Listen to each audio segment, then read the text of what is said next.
வணக்கம் and welcome. நான் உங்கள் எஸ்ஆர் ஜெயக்குமார். இந்த வீடியோல 2024 ஹாலிவுட் த்ரில்லர் திரைப்படமாக வெளிவந்த பேட்மேன் இந்த படத்தோட ரிவ்யூ தான் நம்ம பார்க்க போறோம்.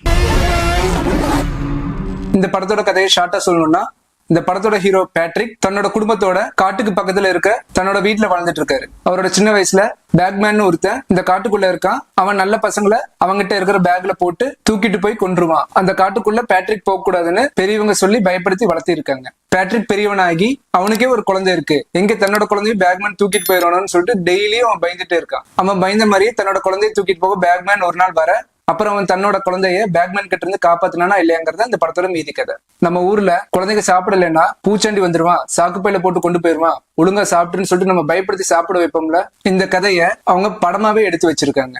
பேக்மேன் கேரக்டர் வரும்போதெல்லாம் அந்த கேரக்டர் பயங்கரமா காட்டுறாங்க. ஆனா சடனா அந்த சீனை முடிச்சு அடுத்த சீனுக்கு போயிடுறாங்க. குழந்தை தூக்க பேக்மேன் வரும்போதெல்லாம் குழந்தைய பக்கத்து ரூம்ல தூங்க வச்சுட்டு கேமரா செட் பண்ணி அதை மானிட்டர்ல பாத்துட்டு இருக்காங்க. அதுக்கு குழந்தைய பக்கத்துல படுக்க வச்சுக்கிட்டாலே பேக்மேன் பத்தின பயம் இல்லாம தூங்கலாம். படத்துல ரெண்டே இடத்துல மட்டும்தான் த்ரில்லிங் போர்ஷன்ஸ் இருக்கு.